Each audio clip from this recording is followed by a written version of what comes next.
Paula Drogi, and this is my search for a material soul. Since I've started this project, I've been surprised by the conversations I've had with friends. Some Christians, some atheists, some from other religious traditions. I hadn't thought of my friends as my audience, and now that they are, I realize that the religious language that's familiar to me isn't familiar to them and may not be familiar to you.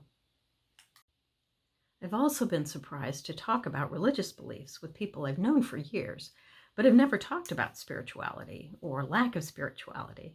If you're like me, you probably only talk about God at the church or mosque or temple or synagogue. Obviously, if we don't talk about religion, the whole topic becomes weird and uncomfortable. Everyone knows the basic claims of evolution and neuroscience, even if not the finer points. And most people have a rough idea how physics works, even though, as physicist Richard Feynman famously said, it's safe to say that nobody understands quantum mechanics. But fewer and fewer people regularly participate in religious communities of any kind, and even lifelong Christians may not have a particularly deep theological understanding of their religion. So God talk may freak you out. Or you may be okay with God talk in general, but the way I talk about God freaks you out. There's good reason to be a little freaked out. God talk of various forms has been used to perpetrate violence of all kinds, from the Spanish Inquisition to slavery, to the Taiping Rebellion, to the partition of India, to Al-Qaeda. In the United States, there's the additional problem that Christianity is everywhere. Contrary to the supposed oppression of Christians, Christian holidays, images, music, and stories are a daily part of American life. If you're an American Christian outraged at oppression, you should advocate for asylum for Christians from around the world who are truly persecuted. With all this Christianity around, you may feel that there's too much God talk already without deliberately subjecting yourself to more.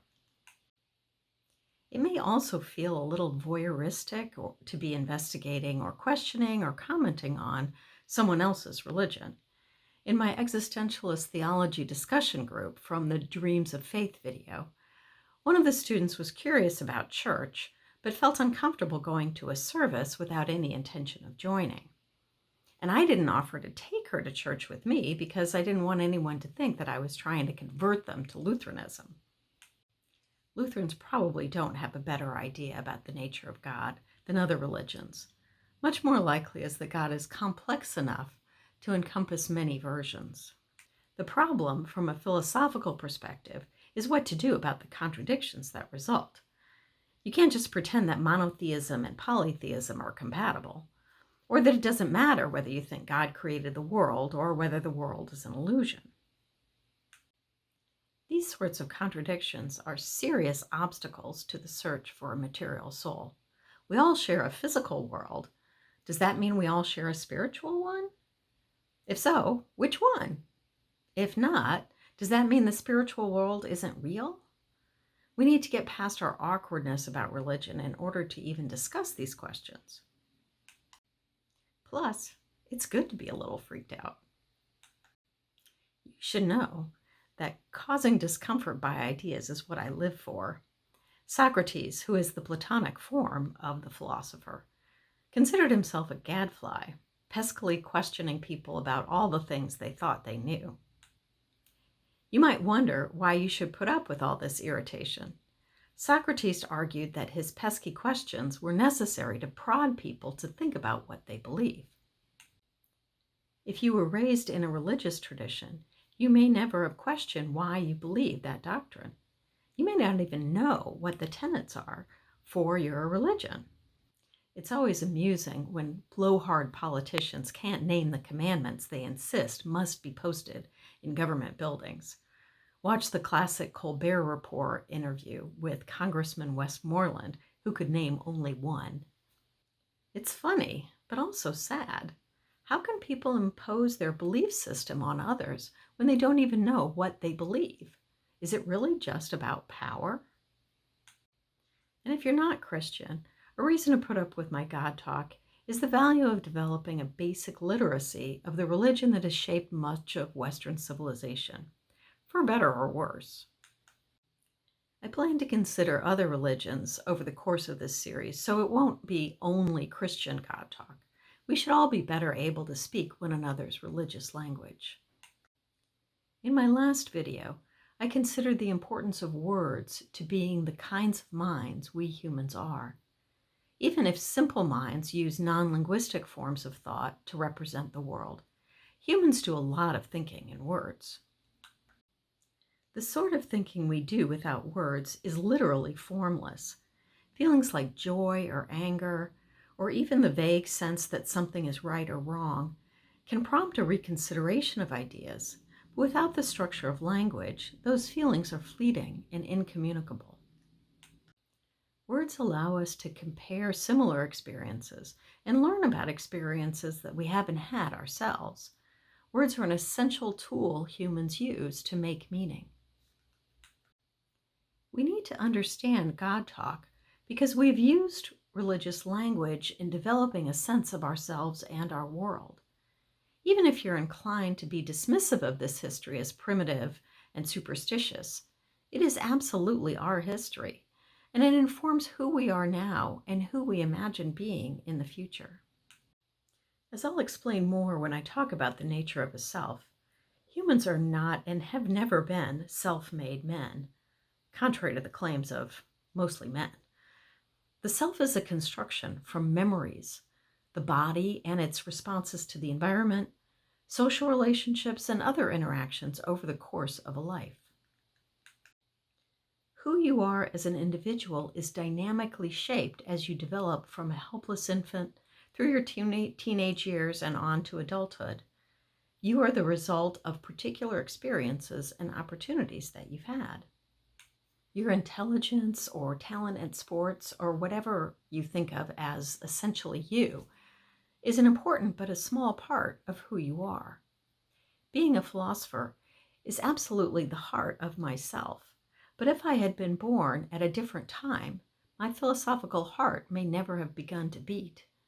Who would I have been? There's no telling. Likewise, our culture is shaped by our history and our time. We can't simply reject the past and declare ourselves rationally independent of religious ways of thinking. We can and should be reflective about the ideas that are problematic, just as we can revise faulty beliefs that we may have had when we were young. But you can't reconsider what you've never once considered. And you can't separate what may be valuable in God talk from what's harmful if you refuse to learn why people have found meaning from it. So we return to the question of how humans make meaning and why God talk has been and continues to be particularly meaningful.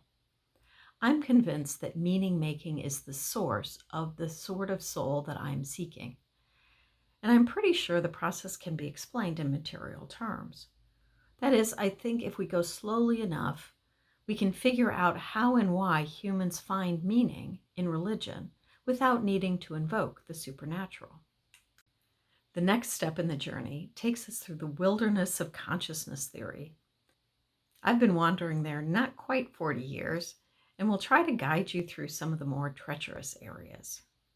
I am not Moses. There will be no promised land at the end.